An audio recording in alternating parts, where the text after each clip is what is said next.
Au 14e jour de septembre 2023, la Bretagne reprend ses droits. Avant tout, voici un petit préambule nécessaire pour mieux comprendre cette histoire. Il faut rappeler que la Bretagne historique est une Bretagne qui va bien de Nantes à Brest. Savez-vous qu'en mai 1532, le roi François Ier se transporte en Bretagne? Il est accompagné de sa cour, composée de 12 000 hommes, 12 000 chevaux et des milliers de soldats. Dans cet apparat impressionnant, un climat de terreur règne sur la ville de Vannes. Le Parlement de Bretagne est convoqué à Vannes et se réunit le 4 août. Ils sentent bien qu'un coup d'État se prépare et que leur vie est sûrement en danger. Il faut remettre dans le contexte. La population vannetaise ne dépassait guère les 3000 habitants. Ce jour-là fut signé le faux traité d'union perpétuelle de Bretagne à la France. Ce traité est connu par un grand nombre de Bretons, mais ce que la plupart ignorent, il n'a aucune valeur légale. Pour la simple raison qu'il ne s'agit que d'un édit. Un édit est l'équivalent d'un décret pour un roi. C'est une forme de contrat unilatéral, sans consentement et surtout fait par la force et la menace, comme la France sait si bien le faire. De nos jours, un ambassadeur breton a été enlevé par l'entreprise République France Présidence, sous des prétextes fallacieux et dans le seul but de déstabiliser et de nuire. Ce qui s'appelle de l'ingérence en territoire étranger, et qui est passible des peines les plus lourdes. Les tribunaux bretons évitent ce dossier depuis quelques temps, et aujourd'hui, c'est une aubaine d'être invité au tribunal de Vannes. Nous avons été conviés, et nous avons accepté bien volontiers cette invitation qui était pour nous une belle occasion de les aviser de l'existence de l'État vivant breton et du CNT breton. Un CNT est un outil en droit international qui permet la mise en place d'un État. Nous avons aussi mis en place de nombreux outils juridiques et grâce à de nombreux Bretons, nous avons pu décortiquer plus de 1400 ans d'histoire et de droit pour se rendre compte que finalement, l'ensemble du système français est illégitime, fallacieux et statue en toute illégalité devant leurs propres lois et le droit international. Rien de tel que Vannes pour remettre les choses à leur place. Nous remettons les clés de la Bretagne aux Bretons, après plus de 500 ans de mensonges et de trahisons. Il ne faut pas oublier que des centaines de milliards ont été détournés par la France en impôts et en taxes.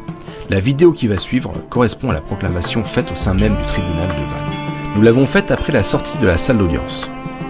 Après avoir avisé en main propre les juges, huissiers, procureurs et journalistes, bref tous les représentants de la République française présidence, ils ont préféré abandonner le navire pour la simple raison qu'ils ont vite compris que nous avions découvert le poteau rose. Nous, ambassadeurs du Conseil national de transition breton, CNT breton, proclamons la reconnaissance du CNT breton par la justice française dans le tribunal de Vannes le 14e jour du mois de septembre 2023 du calendrier grégorien.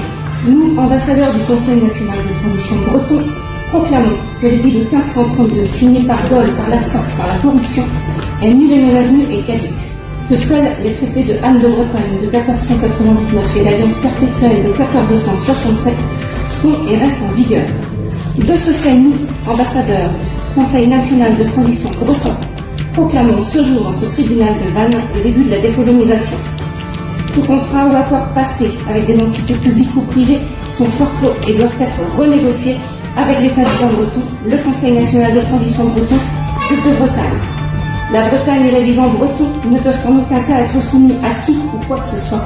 Il est de fait illégitime et illégal que la République française présidence récupère l'impôt sur le territoire breton. Au vu du résultat des non-réponses des questions à nos questions des juges qui ont quitté le navire, qui ne donne mot consent.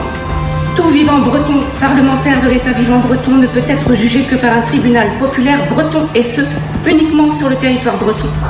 Toute personne juridique française ou d'un autre pays prenant des décisions pour le territoire breton sera condamnable par un tribunal populaire breton pour haute trahison, car la Bretagne appartient uniquement aux Bretons. Tout gouvernement étranger, union ou organisation privée ou publique qui aiderait par quelque moyen que ce soit ces décisionnaires seront condamnables pour ingérence devant un tribunal populaire breton et devant la Cour pénale internationale. Ils étaient impuissants face aux documents que nous leur avons remis. Les journaux, après avoir été avisés, ont colporté de fausses informations et manipulé la vérité. Peut-être n'avaient-ils pas tous les éléments, ou n'avaient-ils pas vérifié les informations données par le tribunal? Il est très important pour chacun de savoir vérifier les informations. Le mensonge est un véritable virus de nos jours. Nous ne sommes pas des conspirationnistes. Nous ne sommes pas des extrémistes. Nous ne sommes pas des indépendantistes. Nous sommes simplement légitimes. Nous remercions aussi Vincent Auriol pour avoir menti aux Français et transformé la France en entreprise en 1947. Voici le numéro de sirène de la France. 100 17, qui est elle-même enregistrée à Washington DC, au Delaware. Vous avez bien entendu, la France est une société régie par la loi des contrats, et non un pays. Nous remercions Philippe Fortabal-Abattu, avocat courageux. Il nous prouve avec ses écrits intitulés « Les 12 preuves qu'il n'y a plus rien de légal en France ».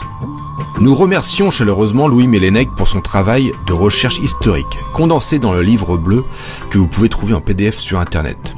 Ce livre prouve le dol de 1532 et explique aussi largement le génocide breton qui a été supprimé de l'histoire par l'éducation nationale et qui est proportionnellement peut-être aussi important que celui de la Seconde Guerre mondiale.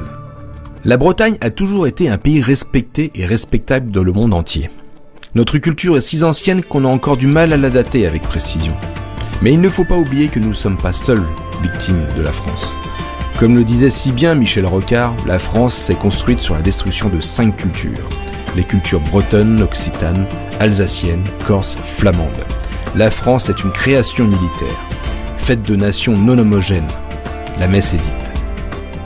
Prochainement, vous aurez davantage d'informations sur divers réseaux pour la mise en place de la décolonisation. Nous comptons sur vous pour propager l'information et n'oubliez pas que vous êtes légitimes, contrairement à eux. Sachez que l'État vivant breton est un système horizontal et non pyramidal comme vous pouvez le connaître, où chacun sera parlementaire et aura autant de pouvoir que son voisin. Après la fin de la décolonisation, nous mettrons en place un système incorruptible qui dictera les règles les plus justes sur notre territoire. Un site internet est en cours de création. Il vous permettra de vous enregistrer et de recevoir vos documents de renaissance ainsi que votre pièce d'authentification de l'être vivant breton. Merci pour votre écoute et Kenavo.